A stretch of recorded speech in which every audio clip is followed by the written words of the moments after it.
We've got lots of questions coming in, but that doesn't preclude everyone or anyone putting their hand up and asking questions from the floor. So there will be some microphones coming around. I'll start off with one of the questions that's a lot of people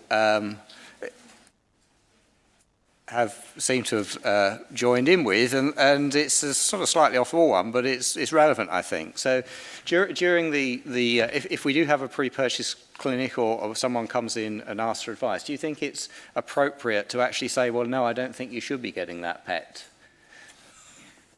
I guess in many cases, that's the answer that we wish they had for one reason or another because of the situation they and we find ourselves in later. But I also think we need to be realistic in our expectation of what a pre-purchase consultation can achieve.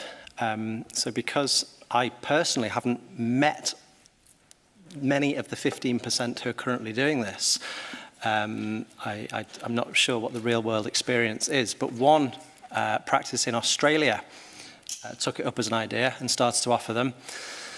And the vet that I spoke to there said that often she would try to discourage certain types of acquisition, for example, brachycephalic pets, and then 2 weeks later they'd appear with a brachycephalic puppy. However, they'd taken on pet insurance, which they said we just hadn't thought to do that if we hadn't had that conversation with you 2 weeks ago. So we might prefer that they hadn't acquired the brachycephalic puppy, but if they do something different and better than they might have done otherwise, then I think that can only be a positive thing. Stephanie, do you want to... I think I would agree with Sean. I think it's very hard, isn't it?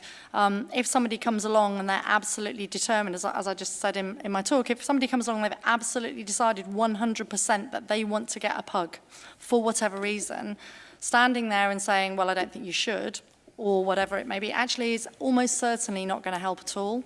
All that will happen is you'll alienate them. They'll walk away from the practice. It makes so much more sense to work with them, to accept that for whatever reason they've decided they want this pug, and actually to help them to do their very best to get the healthiest, you know, if it is possible anyway, get the healthiest pug that you possibly can and to get it insured so that then, you know, should it develop, sadly, all those complications that we know they can, at least we have the opportunity to then help to keep it the healthiest we can. I think turning around and saying, no, you should not get X pet, you know, it just alienates people. They just walk away. You have to work with people, absolutely. If we sit there being dictatorial, they're just not going to come to us. So. I'm going to take another question from Slido, then I'm going to come to the lady there next. But the next question was, should vets be taking much more of a proactive role in developing pre-purchase clinics, and do you think they've actually got the time and capacity to do so? I think there are ways of reorganising your practice working day, and I think I'm a great, as many people who know me will know, I'm a very big fan of veterinary nurses and using veterinary nurses effectively within practice. And I think pre-purchase consultations are things that veterinary nurses would do incredibly well. The difficulty is, does your practice physically have space? That's the difficulty. The practice where I work, we only have 2 consulting rooms, so providing physical time for a nurse to be in a consulting room for several hours to do pre-purchase consultations would be very difficult. But other practices, you know, have potentially increased space. Maybe there are ways of even doing them in the evenings. I think actually it is a really good thing, and I think we need to try to engage the public. We actually need to make them see that we're prepared to work with them, that we're prepared to help them, that we're not all about standing there saying you must do this or mustn't do this. If we can engage them and encourage them to come to us, it becomes such a positive thing. And I think long term, it's really good for our businesses. So absolutely, I think we should. Go on, yeah. Yeah, I would just say I think both Steph and I have sought to propose commercial benefits to practices, private practices that are offering these services. There's nothing problematic about that if they're an additional way of generating revenue.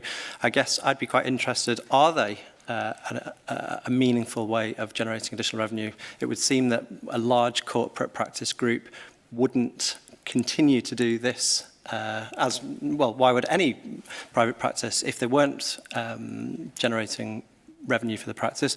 But I think we could take them as a barometer that they'll soon stop offering them if they're either costing the practice money or are cost neutral, unless it's part of corporate social responsibility and somehow there are, the animal welfare benefits are sufficient. Yeah. Right, yes. I think we need. I think we need a paradigm shift here, because I've been developing a community outreach, person-centred, human-animal bond practitioner approach in Suffolk, and we are catching people in the community who are not pet owners, who are not registered with vets, and we're getting them as we're a conduit back into the veterinary profession. And the evidence is there. I've done 800 cases, and I can tell you that it is a no-brainer. And what happens, bizarrely, is that vets refer cases to us. We then help source an animal which is lifestyle appropriate and pass them back to the vets. There is a huge need for this, but it is actually you catch the people in the community. And then so if the vets would consider doing community outreach with veterinary nurses, and I would bring into that volunteers, because we don't as a profession engage our clients as volunteer ambassadors and support for our clients that are not in the clinic or haven't registered. So there is huge evidence in my mind that this is an absolute win-win-win. Yeah, thank you, Sean. Yes. I'll just say for me, Pete, that would certainly chime with PDSA's experience. So we have some community and education veterinary nurses, at least one of them is in the room, and they are able to offer services like this out in the community and get a good response when they do.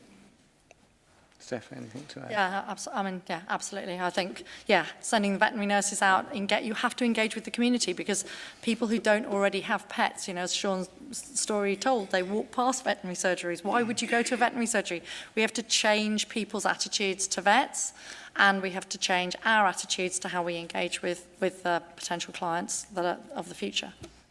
Thank you. There's a couple of sort of hands up for on the Slido for a question about the point of sale and whether there should be more pressure on businesses to reflect on the animal welfare issues related to the animals they're selling rather than a quick profit. Yeah, so I hinted at the potential role of legislation and the UK animal establishment licensing regulations coming in October, and one of the new requirements that will introduce is mandatory training of pet retail staff so that they understand the 5 welfare needs and evidence-based pet care and have some basic training, and that mandatory point of sale written information is provided to people, which it isn't necessarily currently when they buy a pet. So I didn't dwell on it because it's not quite pre-purchase in the way that we're talking about pre-purchase, i.e. the step before that, which pet's likely to be right for me, but at least at the point of sale. Not to riddle this session with anecdotes, but I used to work in a pet shop, and I and the other teenage lads were dishing out pets left, right and centre without any training. So at least that should be meaningfully tackled later this year. I think I'll just leave it to Sean. Yeah, I think this sort of reflects on the current animal welfare legislation, which actually places a sort of a pre-purchase burden on the purchaser, actually, but very few cases have actually taken that forward. We've got an interesting one about information, and quite a lot of people have put the thumbs up to this, about the challenge of what the breeder might tell the prospective purchaser in terms of, I suspect, perhaps incorrect information, or that this pet will be just right for you. And any thoughts about educating or getting breeders involved in long-term care aspects?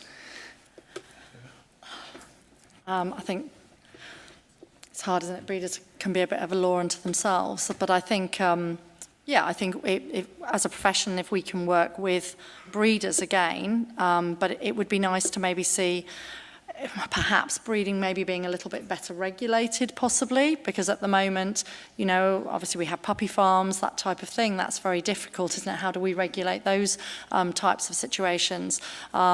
If we can engage with really good breeders and try to encourage good breeders, but unfortunately there will still be people who will, walk past a pet shop and buy a dog from a pet shop. So absolutely engaging with breeders is a really good thing, but I don't think it'll get all of them. That's the difficulty.